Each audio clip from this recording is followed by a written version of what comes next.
Today we will begin our discussion by talking about dispersion of wave phenomena, specifically with the example of surface gravity waves.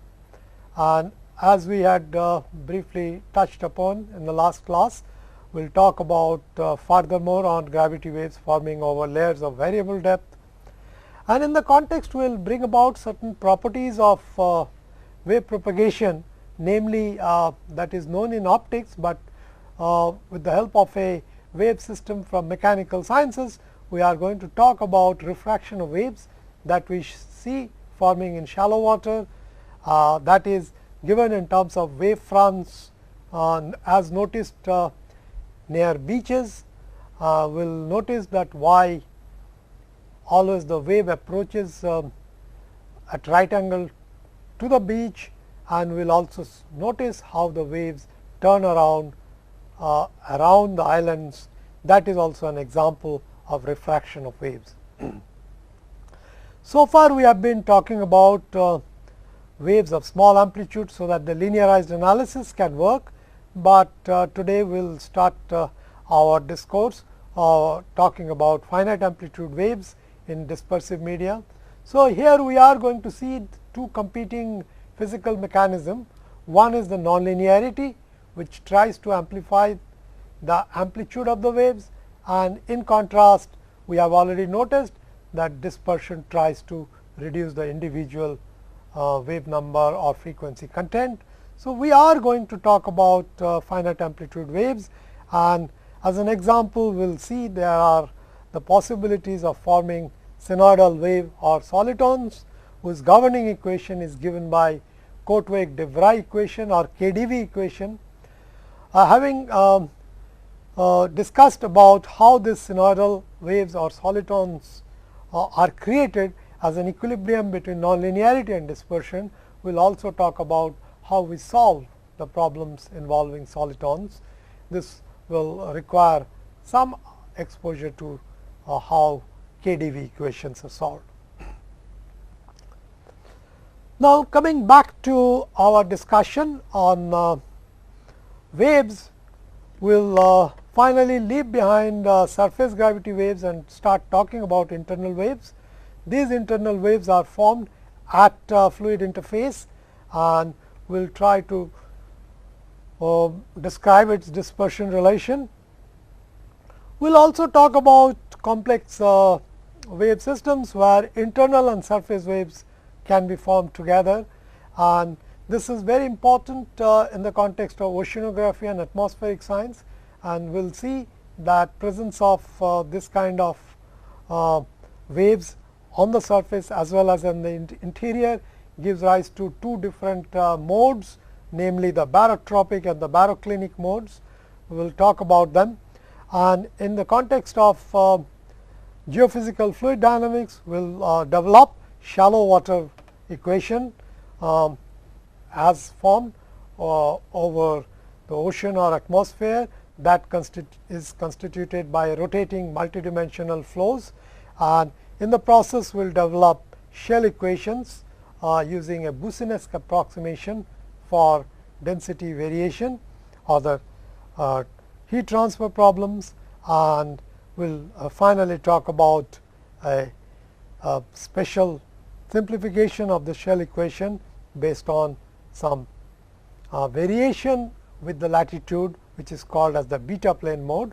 So, we will conclude our discussion today with that topic in mind. We have been talking about effect of dispersion as evidenced in various wave phenomena, and looking at surface gravity wave on water, we noted that not all the time you would have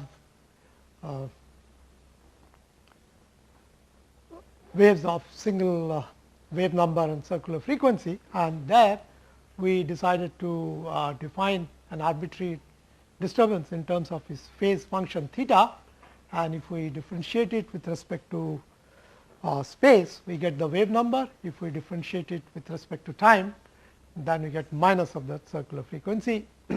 That led us to this identity, and if we are looking at homogeneous medium, means where properties do not change with x, then what will happen is omega as a function of k would be a really ordinary function. So, that you can define a ordinary derivative here, and so that this del omega del x could be written in terms of chain rule, and for such homogeneous case, that is when h is constant, we would have constant V g.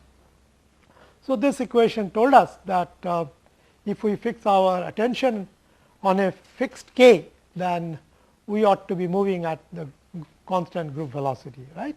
So, in the x t plane, this showed us a couple of types of lines. The thin lines corresponds to constant phase lines, whereas the thick lines corresponds to constant group velocity line.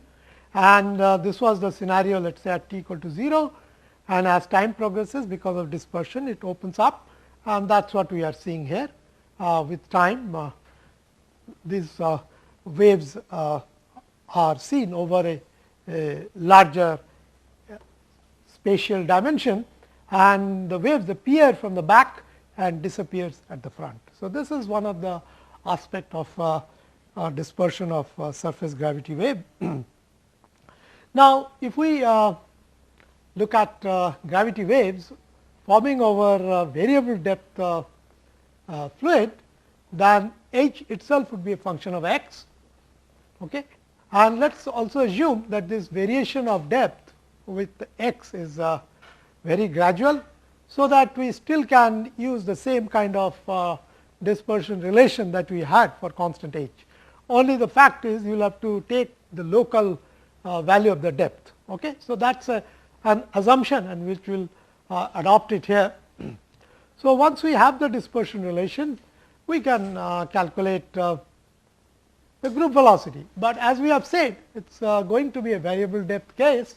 So, what will happen here, the V g will be function of k as well as x, because it is a inhomogeneous case. Your depth is changing, and so of course, the group velocity is also going to be a function of x. So, this is the difference from the previous case just now we looked at.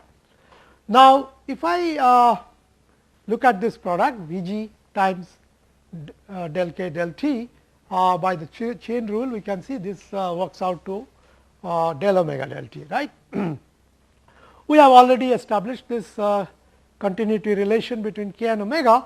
So, instead of so now what we do is multiply this equation by V g, then the first term V g times del k del t is del omega del t, and this is what we are getting. So, now what is happening in this case when you are tracking waves over liquid of variable depth, what you notice that omega remains constant here as a function of x and t. If we track it with a constant V g, but the V g is not constant itself, because that is inhomogeneous. So, it is changing from location to location.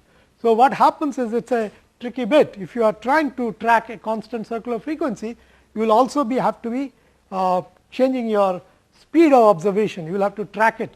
So, this is not very straightforward as it was the previous case, where we just simply had to track the crest, and then we could have seen what was happening.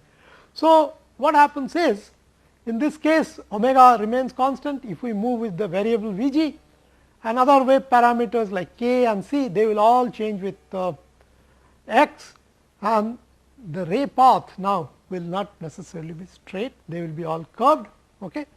And what we are seeing then, this curved path corresponds to omega equal to constant, whereas the ray path, these are the path which defines the group velocity by its slope. So, you can see it keeps changing with position.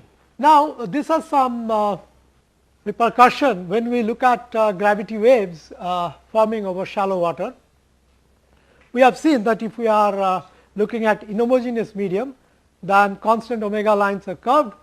Now, if I approach a beach, sloping beach, so that the depth is increasing as I go away from the beach, then we need to find out why the crest eventually becomes parallel. What exactly we mean is given here, that if I look at some waves far away from the beach, they would be at an angle. So, these dotted lines indicate the locations of crest. So, as this crests keep approaching towards the beach, you notice that they swivel around in clockwise manner, and when it hit the beach, it actually becomes parallel to the beach. So, this is something we can define it in terms of dispersion property. This sort of phenomena where the waves turn in a inhomogeneous media is called refraction. You have seen it in optics, right.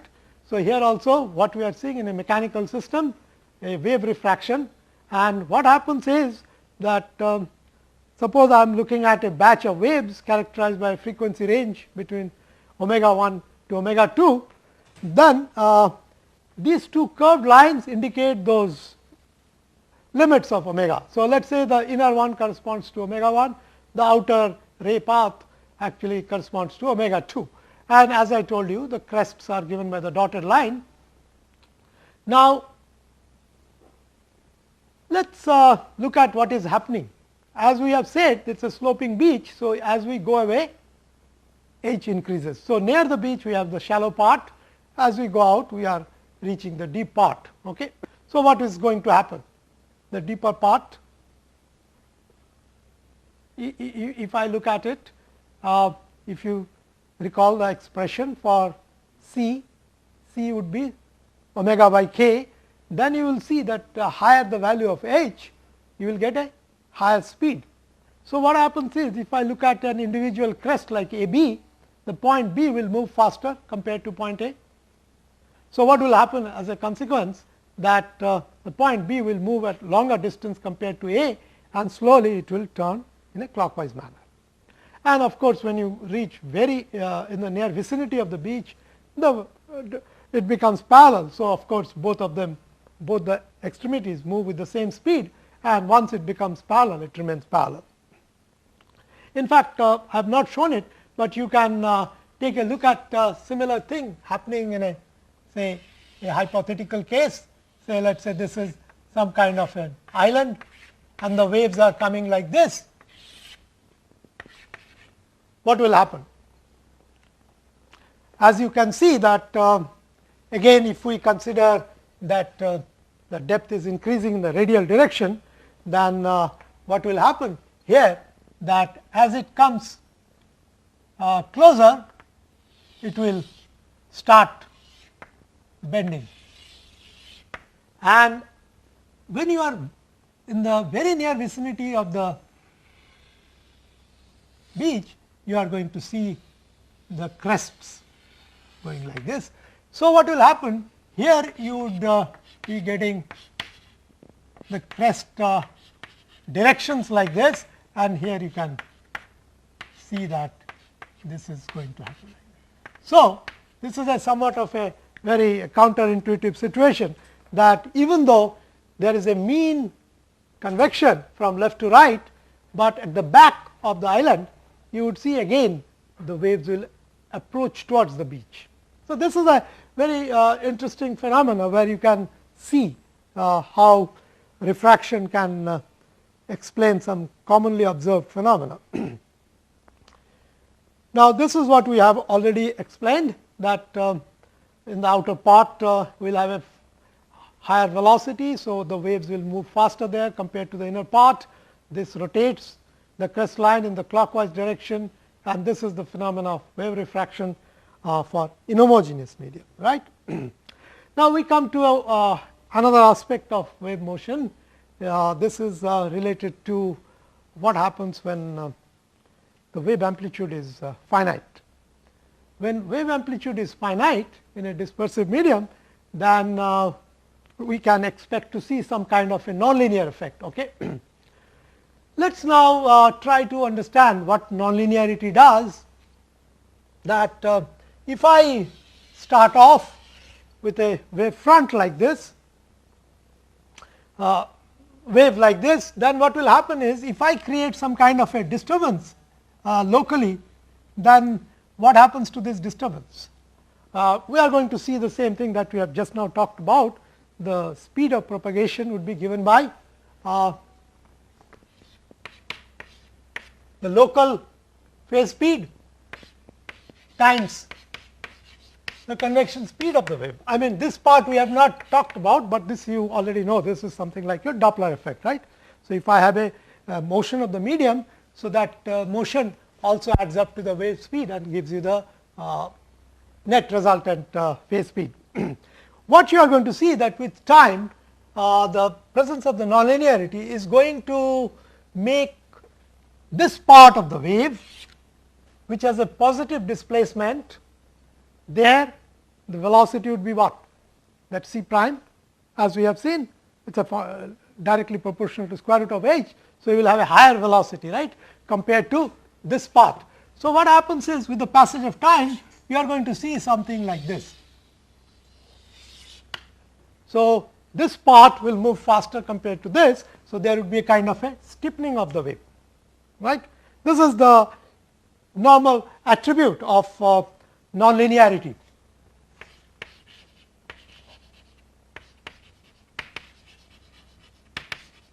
Nonlinearity steepens, okay, by itself. Now, what happens when we have nonlinearity as well as dispersion? These are just the opposite end of the spectrum. Nonlinearity tries to steepen, and we have talked about in a couple of last classes that dispersion tries to disperse it, the amplitude comes down. So, what can happen is this happens without dispersion, and what you would find that nonlinearity plus dispersion actually can take us to an equilibrium state. The equilibrium would be that nonlinearity would try to steepen, dispersion will try to attenuate, and thereby we can get a kind of a purely periodic behavior. And whenever you see that in shallow water, they are called the sinusoidal waves. Okay. I will probably be able to show you, yeah, there is an example taken it from the web. Here what you are seeing is waves forming of the coast. So, this is in the shallow water, and what you are noticing that these are not sinusoidal waves, these are actually of this kind. So, you have a steepened crest and a flattened trough. These are not pure sinusoidal waves. So, this is what you actually see in nature forming, and this is an example of what we call as the sinusoidal wave. So, here we expect to get some kind of a perfect balance, and when these waves have variable wavelength, and this wavelength could be very, very large compared to the depth. Sinusoidal waves are typical waves where the wavelength is maybe 5 or more times the wavelength, the depth, the lambda is greater than 5 h. So, that is one kind of waves where you see that. Suppose this wavelength of this sinusoidal wave is very large, and you end up getting only a single wave, that is what is called as soliton. And soliton was accidentally observed by Scott Russell when he was noticing the behavior of the water in a canal. What he found that having dropped a big object on the water, a wave was created, which was exactly like a solitary wave. I think I have a picture here for you. Yeah, this will be like this. So, you get a wave like this, and this keeps moving. And in fact, these were the times in UK where there was a lot of interest in transporting goods by canals. Actually, that was one of the reasons that the early network of canals were made in UK. And this interested him so much that he followed it on a horseback, and you could see this solitary wave was there for almost about a couple of kilometers. Okay. So, of course, Scott Russell went back and did some experiments in the lab and seen it, However, its theoretical explanation came much later with the publication of this paper by Korteweg and de Vries. This was basically a thesis of de Vries, and they established an equation for this phenomena, which is now called as the KdV equation. Those are the initials of those two gentlemen. And what you notice in this equation, which is called the KdV equation, is the first two terms are quite familiar with us. This is your 1D convection equation, and this is something your nonlinear term. Okay. This the third term represents a nonlinearity, because this appears in eta square. Okay. And the third term, the last term, the fourth term in this equation is due to some dispersion. What do we mean by dispersion? Now, by now we are familiar. Dispersion comes about as a consequence of odd derivative terms. The even derivative terms in the differential equation gives you dissipation, right. So, it gives you dissipation. So, any odd derivative here in this case, you can see this is a third derivative. First derivative here itself can give you a dispersion relation. So, that gets reinforced by the presence of the third term. However, of course, you cannot write down the dispersion relation that easily because of the nonlinearity. So, if you knock off the nonlinear term, the dispersion relation looks like this. This is your first two term. If I write down the dispersion relation we have obtained for surface gravity wave, expand it in a power series and just retain the first two term, that is what we get. Now, I told you that this kind of periodic behavior is observed when the nonlinearity and the dispersion plays opposite role. So, what happens is we try to figure out what this ratio of this nonlinear and dispersion terms are.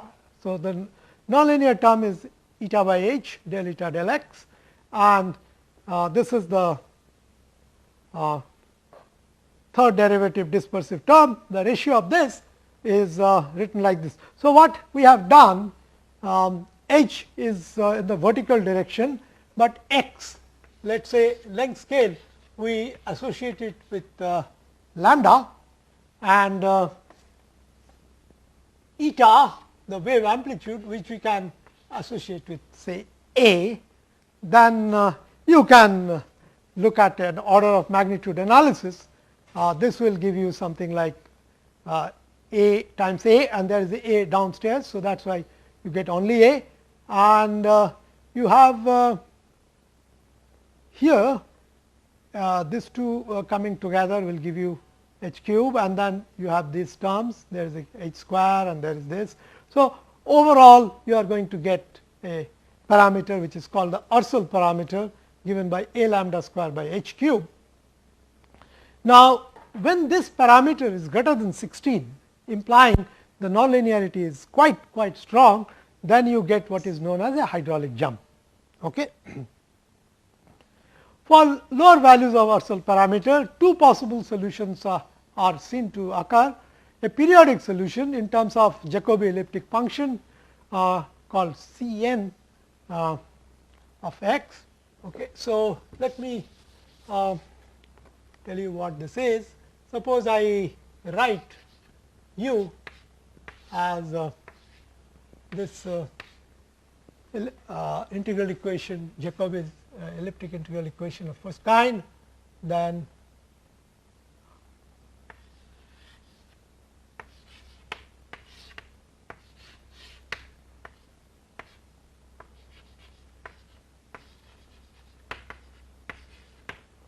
so if I have this integral equation, then C n of u would be what we are calling as the sinusoidal wave. Okay. So, there are enough material for one to look at. One can convert this equation that I have written in the previous slide here. We can convert it into an ODE and we can solve it. So, that is possible, but people also have solved it as PDEs. But what happens is this sinusoidal waves are characterized by this wavelength lambda, the height of the crest from the bottom of the bed, and a kind of length scale delta, which represents the negative elevation of the wave, and A is of course trough to crest amplitude. So, this we talked about. Now, if I take this sinusoidal wave and make its wavelength go to infinity, then I would get what is called as solitary wave, and this is also known as the soliton, and soliton profile of KdV equation is given by this. This is secant hyperbolic square, and as you can see that this really goes like a wave, because the phase is x minus c t. Okay. So, it moves at a constant phase speed c. However, the speed of this soliton is a function of amplitude. Okay. So, usual surface gravity wave that we have studied so far corresponded to low amplitude phenomena, but here specifically the finite amplitude comes into the play in defining the wave property, and you can see that speed of propagation of this crest is a linear function of A.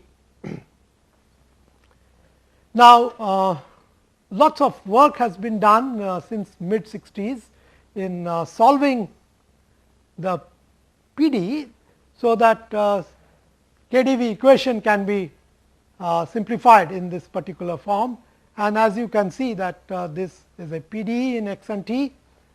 This first two term corresponds to your Burger's equation kind of form, and this is the third derivative which gives it a dispersion effect. So, basically you are seeing a competition between nonlinearity and dispersion here. There are lots and lots of papers, people still keep publishing this, and these are very, very important areas. As I told you, in optical communication, soliton pulses are used for signal propagation. Okay. So, that is about another example of effect of dispersion, how nonlinearity is balanced by dispersion. Let us now look at waves that could form in the interior. So far we have been talking about on the surface. So, we are talking about surface gravity waves. Now, let us look at what happens when waves are created at the fluid interface in the interior. Consider a lighter liquid of density rho 1, which is on top of a heavier fluid of density rho 2, and both these medium are of infinite direction across the normal of the interface. Okay. You realize that this is a stable arrangement, because lighter liquid is resting on heavier. If you would have done the other way, that would be an unstable configuration, that would lead to instability, and which we are not going to discuss, but it can happen. It can happen. You can see it where near the estuaries, right. You could see the fresh water and the salt water can have kind of layered formation, and you can see this kind of scenario occurring there. Now, if I define the interface in terms of a harmonic component A times e to the power I k x minus omega t, then we can look at the following development, considering the behavior being irrotational. So, we can again define velocity potentials, which is phi 1 on top and phi 2 at the bottom layer. The governing equations are again the Laplace's equation, and you need to solve this equation subject to this two kinematic boundary condition. If you are going far away from the interface, this solution should decay. Okay. This displacement, interface displacement should decay, and at the interface, which we will apply at the mean interface because of the linearity of the problem, that fluid velocity is given by the interface displacement time rate. So, this was what we have already done it, and the corresponding kinetic boundary condition or dynamic boundary condition would come about from continuity of pressure. If we exclude any role for surface tension, the pressure must be continuous at the interface, and again we will be applying it at the mean interface z equal to 0, and this is what we get from that unsteady Bernoulli's equation, which we have done it before. Now, to satisfy these boundary conditions, that phi 1 phi 2 goes to 0 as z goes to plus minus infinity, then we should have these two admissible solutions, right. Only for the top layer we should have e to the power minus k z, because that is where z is positive, and for the bottom layer z is negative. So, we should keep the admissible part is C 2 times e to the power k z. Okay.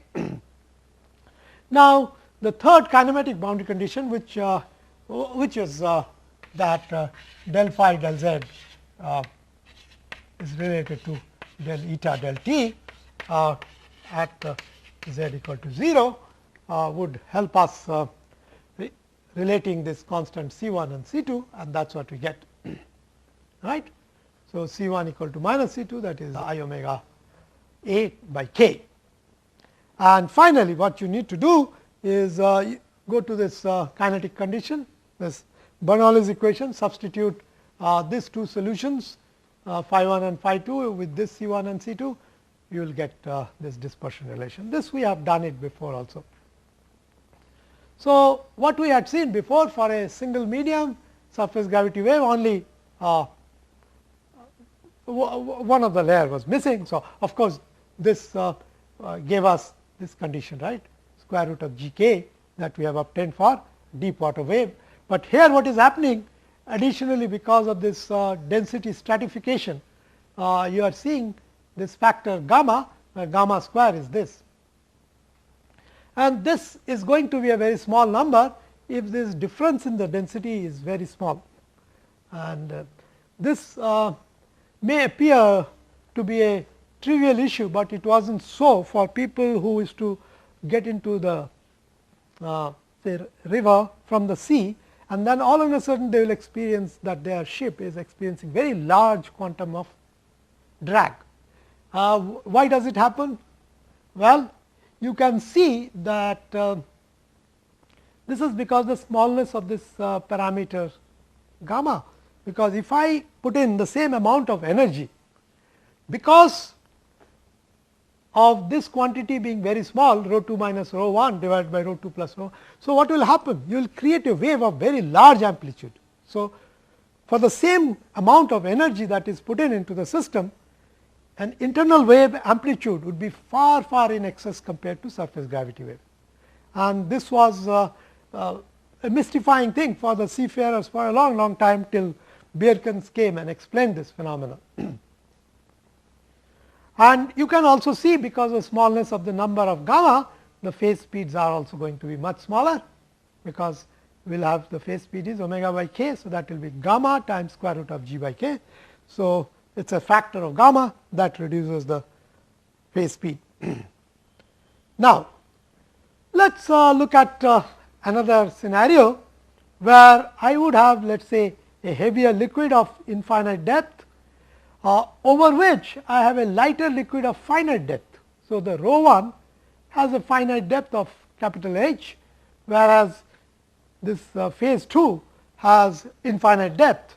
And what happens is, you can get two types of solutions, which we have shown here. One is of course, the surface wave that is given by eta s, and there is this internal wave that will define as eta I. So, what happens is, in the first case we see that the surface gravity wave and the internal waves, they are in phase, and these are what are called as this is what is called as a surface mode or barotropic mode. I would not go into it, but this has got something to do with weather prediction terminology. Here the pressure and density goes in phase, that is why it is called barotropic mode. Whereas, if you look at the other thing, where the displacements are opposite to each other, when you have that, this is what we call as an internal mode or baroclinic mode. We also call this barotropic mode as sinuous mode, because this goes like a sinusoid, whereas this baroclinic mode is called varicose mode. So, it is as if like a tube of liquid is being conducted and you get a local dilation of the radius, and that causes that varicose nature of the geometry, right. You can actually see when you turn on the tap, sometimes you see that the water falls like it is a sinusoidal, and sometimes you will see that the width of the water column keeps changing with x. So, it is fat, then it thins down, again it becomes fat. So, you see those modes almost every day, probably, if you are careful to look at. So, now in this kind of a scenario, if we define the surface and the internal displacement in terms of the amplitude A, and let us put in the same kind of trial solution, and we will find out how omega and k are related. Now, once again you would have to be now satisfying boundary conditions. For the lower liquid, you will have to say that disturbance goes to 0 as you go far down. So, z going to minus infinity, phi 2 should go to 0 at the interface, where at the interface of the top.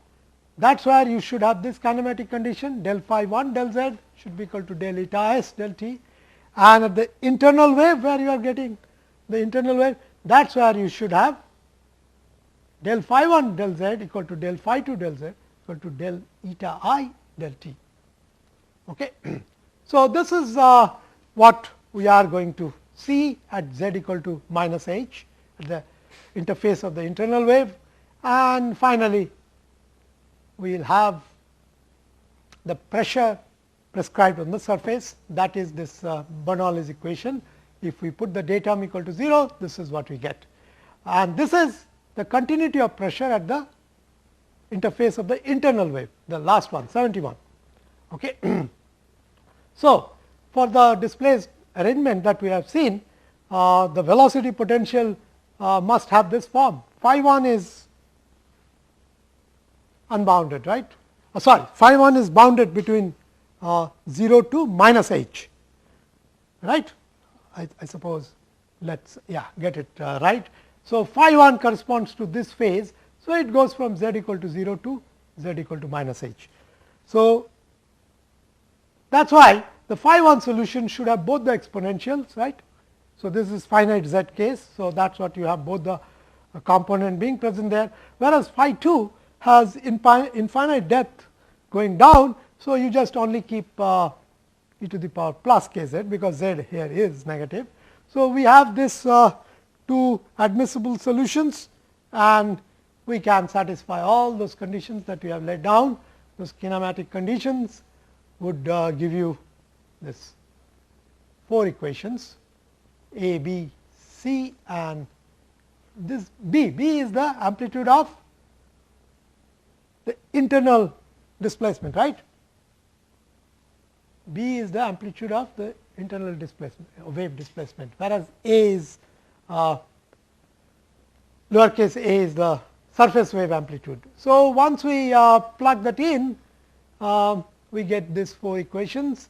This gives you a relationship between B and A, the last equation, right. While satisfaction of the Bernoulli's equation, the kinetic boundary condition, provides us with a dispersion relation.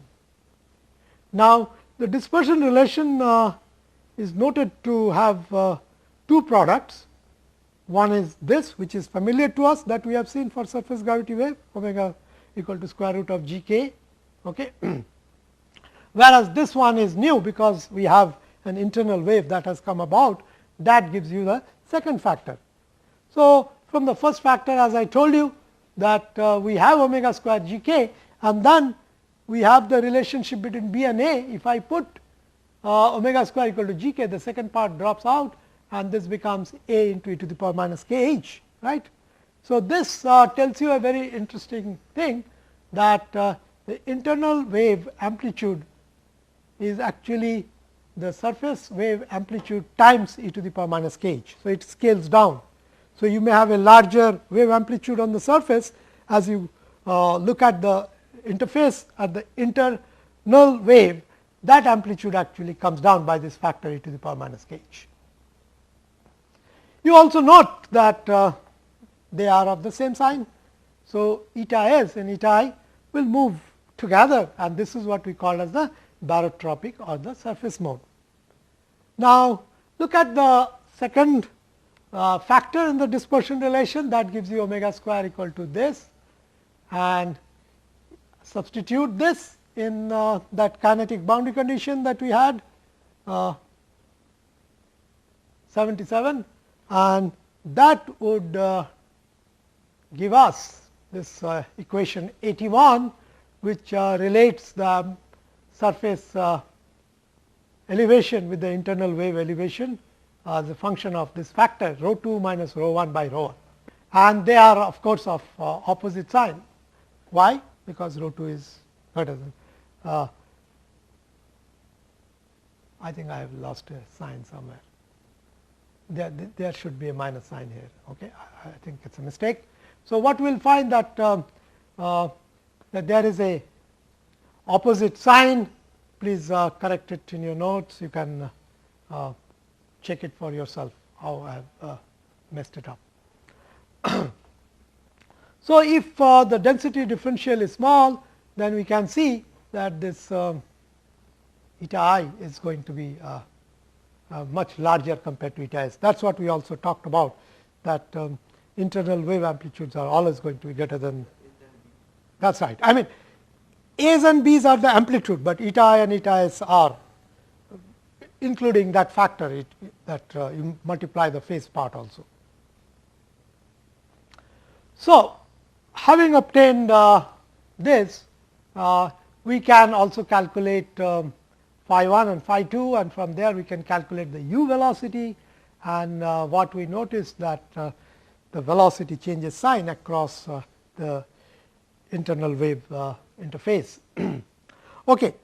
So, it basically tells you it's the internal wave is something like a vortex sheet, because on top you have velocity going in one direction, bottom you have in the other direction.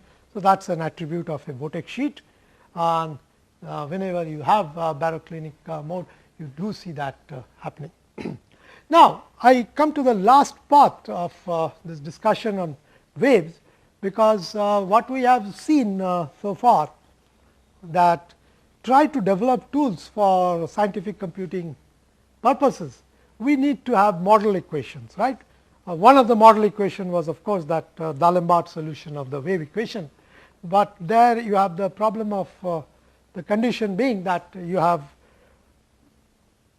non attenuating, non dispersing wave solution.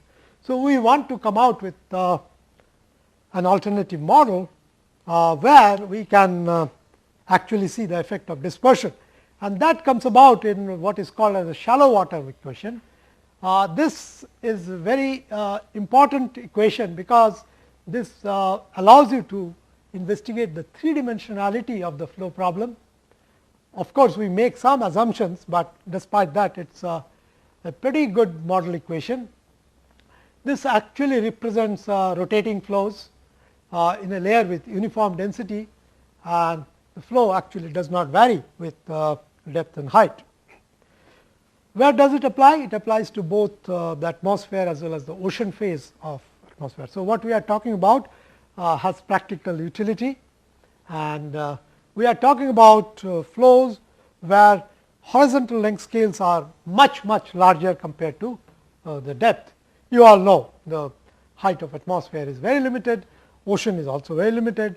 So, depth is always small, whereas if you look at circumnavigating the earth, that will go into thousands of kilometers, right, whereas this depth could be less than 100 kilometer or so for even for atmosphere. For ocean it is of course much lower. Despite the three dimensionality of the flow problem, the development in the theory is such that you end up with a two dimensional variation, and that is of great interest for us to really look at this shallow water wave equation. And here, unlike what we have done for surface gravity wave, we have neglected Earth's rotation, because we are looking at local effects, right. because we did not talk about large horizontal scales like what we are talking about here.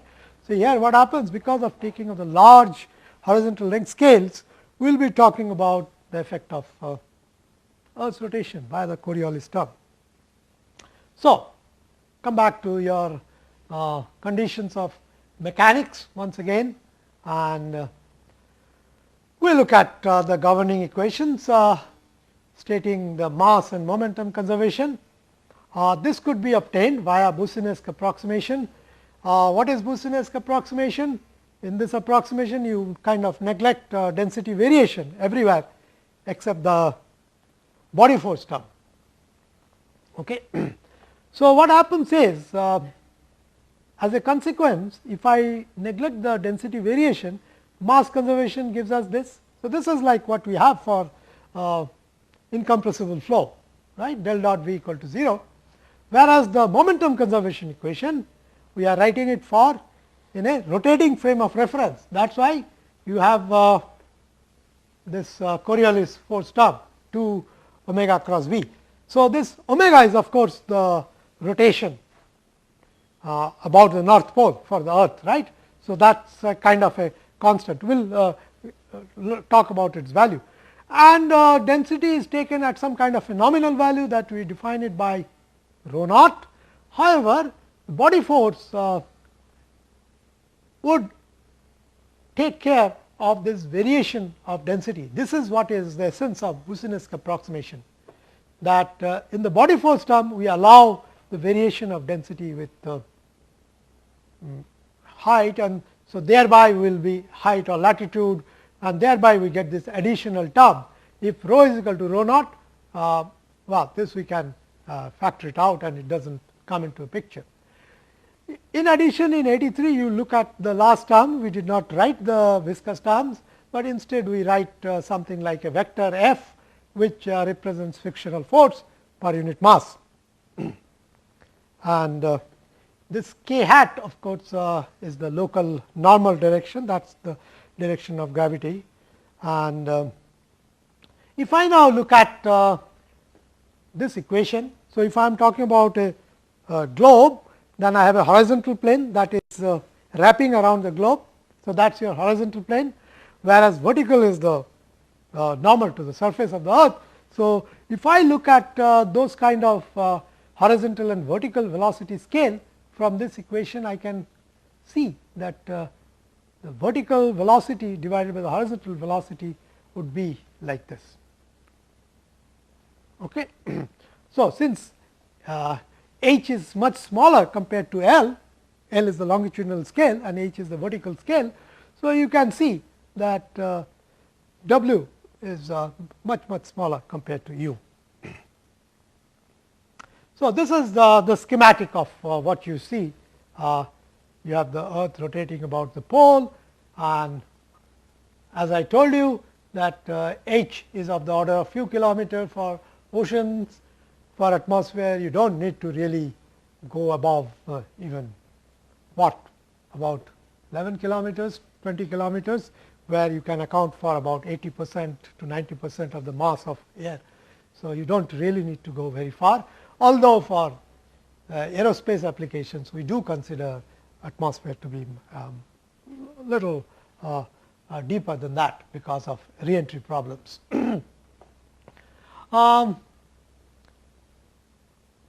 Yeah, this is your Earth's radius, and you know that it is slightly oblate. The equatorial radius is about, I think, some 40 odd kilometer more than the polar radius of Earth.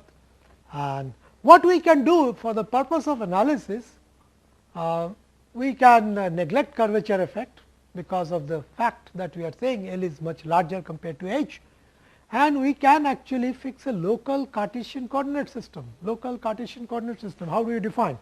We define Z, which is perpendicular to the surface, y is directed towards the pole, and x is perpendicular to the plane of the figure. So, in this context, the way the earth is rotating, so x should point eastwards, y is northwards in the latitude direction, and z is of course normal to the surface of the earth, right.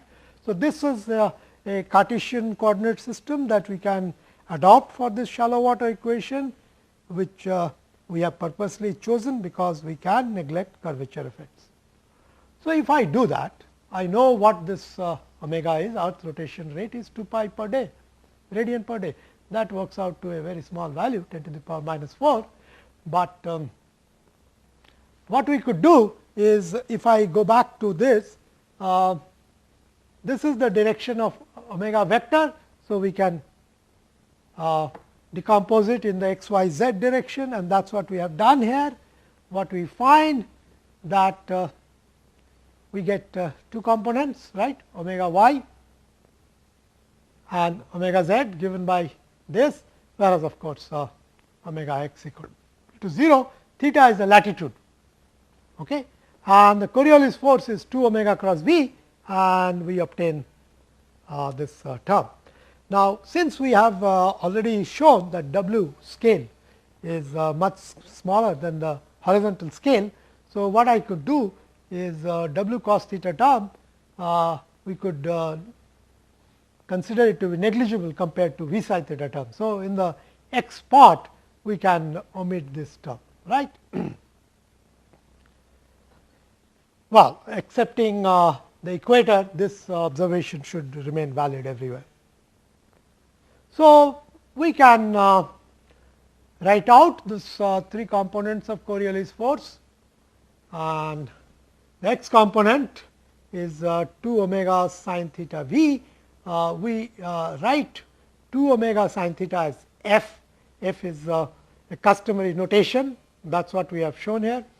And you can also see f is kind of a rotation rate about the local vertical, about the z direction, right. That is what we have done. And twice the rotation rate is also the vorticity. So, that is why people do refer f also as planetary vorticity. It is also called the Coriolis parameter or the Coriolis frequency, because the dimension of this is 1 over time. So, you can call it a Coriolis frequency, and the corresponding time period is called the inertial period, because that refers to the motion of the earth about its axis, and it is a large scale motion working on the inertial scales. Okay. So, what happens is we write down the governing equation now in this moving frame of reference. So, this is our substantial derivative of u, v and w, and we notice that the Coriolis term in the x component is minus f v, f u in the y component and nothing in the z component, and these are the pressure gradient term. This f x, f y, f z are those bottom friction that we have chosen, right. And the last term in 89 corresponds to that body force term that comes from the Boussinesq approximation, that is your g rho by rho naught. Now, what you have noticed that f is 2 omega sin theta. So, it is a function of latitude. So, as latitude increases, f changes. So, there are ways of analysis. So, these are equations 87 to 89 equations applied to the shell of liquid that we are talking about, be it the atmosphere or the ocean. It is a very thin shell, and if we neglect variation of f with theta, then we get what is called as a f model equation. And when we do include the variation of f with theta, we could write it in terms of f as a function of y, as we have written the mean value of f as f naught plus beta y. So, if you are trying to study, let us say, the atmospheric motion around a mean location where f is equal to f naught, then we actually get y dependent term on the left hand side, and those equations are called beta plane model equation of shallow water equation. Okay. Now, look at this, that we are talking about now surface gravity wave on very shallow layer of fluid with a depth of capital H, forming over a flat bottom. Okay. Now, if I look at the hydrostatic pressure at any location, then we could relate it to rho g h plus eta minus h. So, that will tell you about the column of fluid above that height, including the atmosphere plus the whatever the phase that we are talking about here. So, having obtained P like this, I can calculate its horizontal gradients by differentiating the quantity with respect to x and y. So, this is what we get. Now, these